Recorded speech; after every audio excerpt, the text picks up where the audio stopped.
एक दूसरे पर आरोप प्रत्यारोप लगाकर इसकी आड़ में जो घिनौनी राजनीति की जा रही है, ये देश हित में वर्तमान में कतई भी उचित व ठीक नहीं है। जबकि इससे एक तरफ इसका चीन भी फायदा उठा सकता है इनके आपसी लड़ाई का, लेकिन इसके साथ साथ ये जो कुछ पिछले कुछ दिनों से चीन के मुद्दे को लेकर कांग्रेस और बीजेपी में चल रहा है, तो इससे बड़ा भारी नुकसान अपने देश की जनता को हो रहा है। क्योंकि इस लड़ाई में, इन दोनों की लड़ाई में, जो अपने देश में जनहित के जो मुद्दे हैं तो वो काफी हद तक दब रहे हैं और जिससे जनता को बड़ा भारी नुकसान हो रहा है। आप लोग डीजल और पेट्रोल के दाम कोई ले लें तो पिछले कई दिनों से लगातार पेट्रोल और डीजल के दाम बढ़ रहे हैं, लेकिन इससे नुकसान तो आम जनता को होगा। क्योंकि जब डीजल और पेट्रोल के दाम बढ़ेंगे तो इससे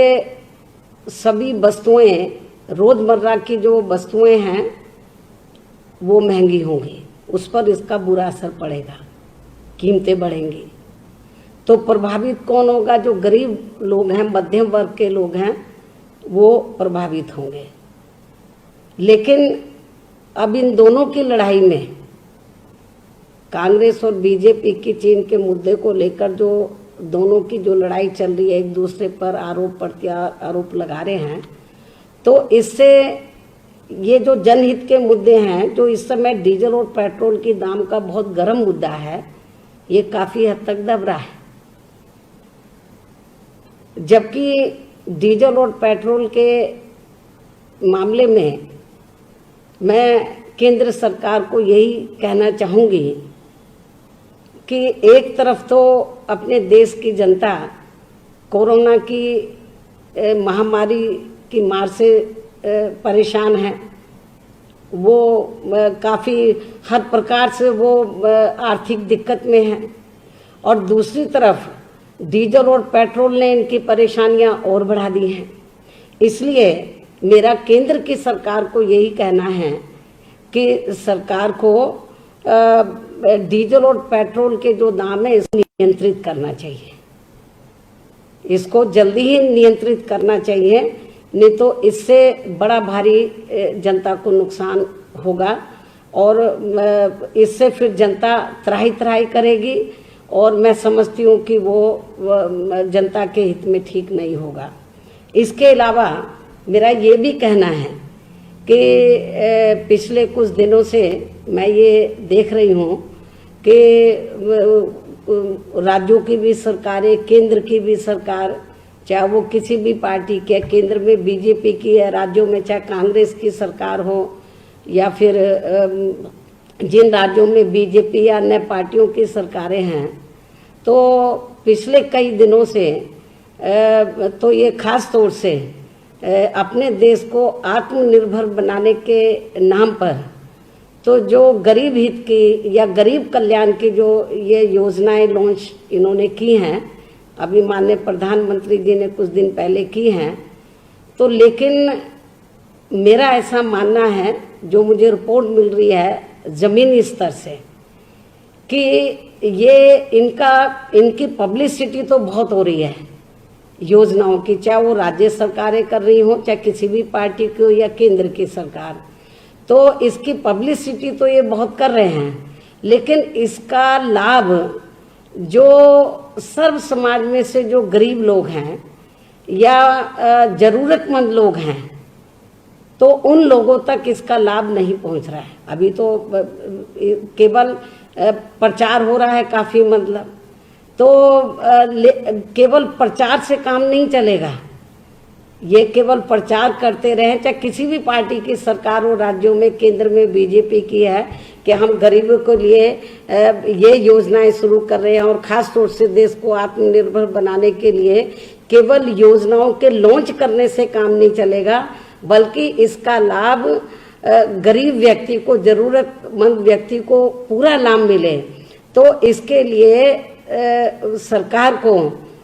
इसकी मॉनिटरिंग बराबर करनी होगी।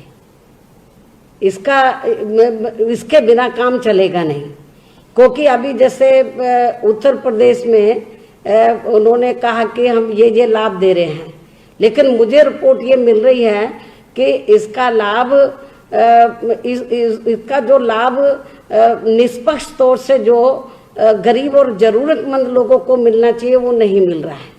रिपोर्ट ये मिल रही है ज़्यादातर जिस पार्टी की सरकार है वो अपने लोगों को लाभ दे रही है, दूसरी पार्टी के लोगों को इसका लाभ ज़्यादा नहीं मिल रहा है, चाहे वो गरीब, जबकि इन योजनाओं का दलगत राजनीति से ऊपर उठकर गरीब और मजलूमों का,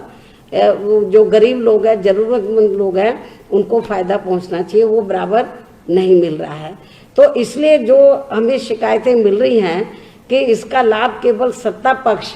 चाहे वो कांग्रेस की सरकार हो, चाहे वो किसी भी राज्य में बीजेपी की हो या अन्य पार्टी की हो, तो जो पार्टी पावर में है तो राज्यों में वो अपने लोगों को लाभ दे रही है, लेकिन जो दूसरी पार्टी के लोग हैं उनको बराबर लाभ नहीं मिल रहा है। तो मेरे ख्याल इसकी तरफ भी सरकारों को ध्यान देने की जरूरत है। इसके अलावा मैं आज ये भी स्पष्ट कर देना चाहती हूँ कि बहुजन समाज पार्टी जो बनी है, तो वो इस देश में जो दबे कुचले लोग हैं, करोड़ों की तादाद में दबे कुचले लोग हैं, आदिवासी लोग हैं, पिछड़े वर्ग के लोग हैं, या इनमें से जो कन्वर्टेड माइनॉरिटीज के लोग हैं, तो जिनकी इस आर्थिक स्थिति बहुत ज़्यादा खराब थी, मतलब अभी भी खराब है, तो उनके हित के लिए ये पार्टी बनी है। और आपको ये मालूम है जब ये पार्टी बनी थी तो उस समय कांग्रेस पार्टी पावर में थी, केंद्र में भी और ज़्यादातर राज्यों में। और यदि कांग्रेस पार्टी ने इन वर्गों के हितों के लिए कुछ कार्य किया होता तो हमें बीएसपी बनाने की जरूरत नहीं पड़ती, और ना ही फिर बाबा साहब डॉक्टर अंबेडकर को इनकी सरकार से कानून मंत्री के पद से इस्तीफा देना पड़ता। तो इसलिए बीएसपी की ये जरूरत पड़ी। और बीएसपी के बारे में जो ये कहा जाता है कि जब कांग्रेस पार्टी केंद्र की सत्ता में रहती है तो बीजेपी कहती है कि हम उसके हाथ का खिलौना बने हैं, जब बीजेपी केंद्र की सत्ता में रहती है तो कांग्रेस वाले कहते हैं कि बीएसपी उनके हाथ का खिलौना बनी है। मैं कांग्रेस और बीजेपी दोनों को ये बताना चाहती हूँ, दोनों पार्टियों को, कि बीएसपी किसी भी पार्टी के हाथ का खिलौना नहीं है। बीएसपी एक इंडिपेंडेंट और एक नेशनल लेवल की पार्टी है, और जिन लोगों के हित के लिए ये पार्टी बनी है उनके हित के लिए ये पार्टी कार्य कर रही है। और ये इनकी पुरानी ये इनका पुराना आरोप है। तो जब बीजेपी सत्ता में रहती है तो कांग्रेस बीएसपी के ऊपर आरोप लगाती है, जब कांग्रेस सत्ता में रहती है केंद्र में तो बीजेपी आरोप लगाती है कि हम उनके हाथ का खिलौना बने। हम किसी के हाथ का खिलौना नहीं बने हैं, क्योंकि मुझे मालूम हुआ कि खास तौर से चीन को मुद्दे को लेकर जब हमारी पार्टी ने केंद्र सरकार का समर्थन किया, क्योंकि जो देश हित के मुद्दे हैं उसके बारे में हमारी पार्टी का, चाहे कांग्रेस पावर में रही हो केंद्र में, चाहे बीजेपी इस समय पावर में है, जब भी देश के हित के मुद्दे आए हैं तो हमने दलगत राजनीति से ऊपर उठकर कांग्रेस का भी साथ दिया और बीजेपी का भी हमने बराबर साथ दिया है। चीन के मुद्दे पर हम बीजेपी के साथ खड़े हैं, क्योंकि हमें देश हित में बीजेपी की सरकार जो भी फैसला लेगी हम उनके साथ में खड़े हैं। लेकिन अब कांग्रेस ये कहे कि इस मुद्दे पर उनके साथ बीएसपी खड़ी हो जाए, ये बिल्कुल इससे हम सहमत नहीं हैं, क्योंकि कांग्रेस उनकी हमें यहाँ नहीं मिला रही है। इसलिए कांग्रेस के लोग आए दिन कुछ ना कुछ बेहूदी बातें करते रहते हैं बीएसपी के बारे में कि बीएसपी बीजेपी की एक वो प्रवक्ता के रूप में काम कर रही है। मैं कांग्रेस को ये बताना चाहती हूँ, कांग्रेस पार्टी को, कि बीएसपी न कांग्रेस की प्रवक्ता है रही है कभी, न बीजेपी की प्रवक्ता है, न कभी आगे भविष्य में भी न कांग्रेस बीजेपी अन्य किसी भी पार्टी की प्रवक्ता बीएसपी नहीं रहेगी, स्पोक्समैन नहीं रहेगी, नहीं रही है, ना आगे भी कभी रहने वाली। और इनको ये मैं बताना चाहती हूँ, बीएसपी जो है सही मायने में जो प्रवक्ता किसकी है, परम पूज्य बाबा साहब डॉक्टर अंबेडकर की मूवमेंट की है, मान्यवर श्री कांशीराम जी की त्याग और तपस्या की वो प्रवक्ता है, जिनके बताए हुए रास्ते पर ये पार्टी बनी है। तो इसलिए मैं सभी पार्टियों को ये कहना चाहती हूँ कि बीएसपी को ये ना सोचें कि हमारे लोग, मैं सभी पार्टियों को कहना चाहती हूँ कि ये इस किस्म की बयानबाजी करके या गलत आरोप लगाकर या इस किस्म की बेहूदी बात करके हमारे लोगों को गुमराह कर देंगे। मैं समझती हूँ कि बीएसपी के लोग अपनी जगह वो खड़े हुए हैं और वो गुमराह होने वाले कतई भी नहीं हैं, और बीएसपी के लोग इनको अच्छी तरीके से जवाब देना जानते हैं। बीएसपी के लोगों को ये मालूम है, और मैं कांग्रेस को भी ये बताना चाहती हूँ कि बीएसपी अपनी आइडियोलॉजी के हिसाब से चलती है। उन्हें शायद अभी मालूम नहीं है, कांग्रेस के लोगों को यदि मालूम है तो जानबूझ के वो शैतानी कर रहे हैं कि जब हमने उत्तर प्रदेश की जनता जब दोबारा से चुनाव में नहीं जाना चाहती थी, पिछले कुछ चुनाव हुए थे, तो हमने जब बीजेपी के साथ मिलकर सरकार बनाई, और जब उसके बाद जब ये तीसरी बार सरकार बनी मिली जुली, और उस समय केंद्र में बीजेपी पावर में थी, तो बीजेपी ये चाहती थी कि बीएसपी के साथ मिलकर चुनाव लड़ा जाए, लेकिन हमने मना कर दिया कि सरकार मिलकर बनाना एक अलग चीज है, लेकिन चुनाव लड़ना एक अलग चीज है। आपकी आइडियोलॉजी अलग है, हमारी आइडियोलॉजी अलग है। उन्होंने नाराजगी जताई कि हमें सोचना पड़ेगा, हमने उनको सोचने का समय नहीं दिया, हमने अपनी सरकार खुद ही छोड़ दी थी, मैंने मुख्यमंत्री के पद से इस्तीफा दे दिया था। तो ये भी मालूम है कांग्रेस के लोगों को,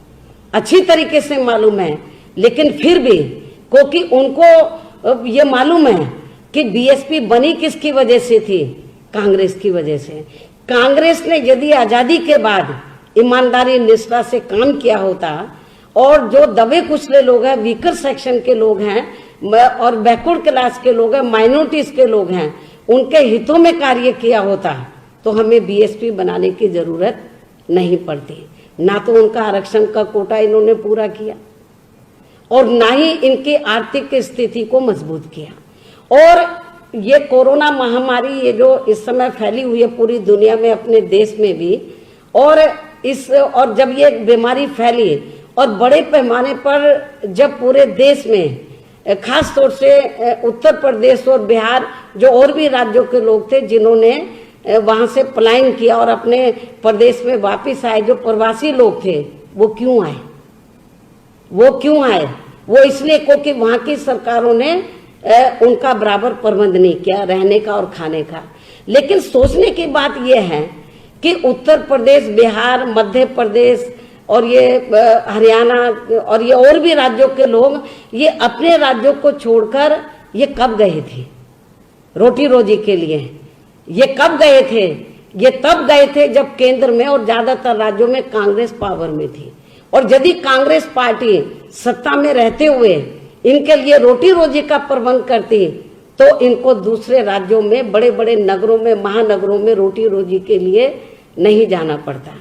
तो इसलिए काफी हद तक मैं कोई किसी पार्टी के ना पक्ष में बोल रही हूँ, ना मैं किसी के विपक्ष में बोल रही हूँ, मैं एक तथ्यों के आधार पर सही बात में बोल रही हूँ कि ये जो भी कुछ देश के अंदर हो रहा है, तो ये अपने देश में, चाहे कांग्रेस पावर में रही हो, वो गलत अपनी नीतियों की वजह से वो सत्ता से बाहर हो गई। मेरा तो बीजेपी को भी यही कहना है कि उनको कांग्रेस पार्टी से सबक सीखना चाहिए। जिस प्रकार कांग्रेस पार्टी अपनी गलत नीतियों की वजह से आज वो सत्ता से बाहर है, तो उनको भी अपने आप में सुधार लाना चाहिए, उनके पद चिन्हों पर नहीं चलना चाहिए। जो वो वायदा करते हैं जनता को, उसको जमीन पर अमल में लाना चाहिए। आत्मनिर्भर बनाने की बात बहुत अच्छी बात है, केवल कहने से नहीं चलेगा, इसकी पब्लिसिटी से काम नहीं चलेगा, बल्कि अपने देश को आत्मनिर्भर बनाने के लिए बहुत कुछ इनको मेहनत करनी पड़ेगी, काम करना पड़ेगा।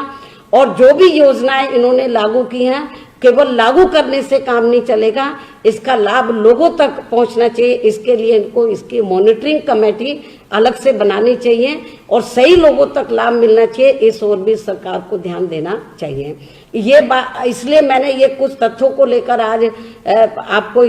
प्रेस इसलिए मैंने बुलाई है और अपनी बात इसलिए रखी है क्योंकि जब भी मुझे थोड़ा समय हो जाता मीडिया में जाने के लिए,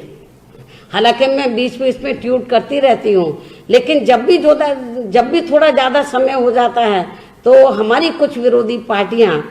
तो वो बीएसपी को सोचती हैं कि अपने हाथ का खिलौना बना लें, इसकी आड़ में फायदा उठा लें, चाहे वो सत्ता हो या विपक्ष हो। बीएसपी किसी के हाथ का खिलौना नहीं बनेगी। बीएसपी की एक विचारधारा है और बीएसपी एक पॉलिटिकल पार्टी बाद में है, एक मूवमेंट पहले है। इसलिए बीएसपी के नाम पर जो लोग किस्म किस्म की राजनीति कर रहे हैं, मैं समझती हूँ उनको ये घिनौनी हरकत बंद करनी चाहिए। और मैं अपनी पार्टी के लोगों को भी सावधान करना चाहती हूँ कि आए दिन मीडिया में जो गलत किस्म की खबरें आ रही हैं, जो लोगों को गुमराह करने का, हमारे लोगों को जो गुमराह करने का प्रयास किया जा रहा है, उनसे वो सावधान रहें ताकि विरोधी पार्टियों के मंसूबे कभी भी पूरे ना हो सके। तो इन्हीं कुछ जरूरी बातों पर जानकारी देने के लिए मुद्दों पर मैंने अपनी बात आज आप लोगों के सामने रखी है। धन्यवाद।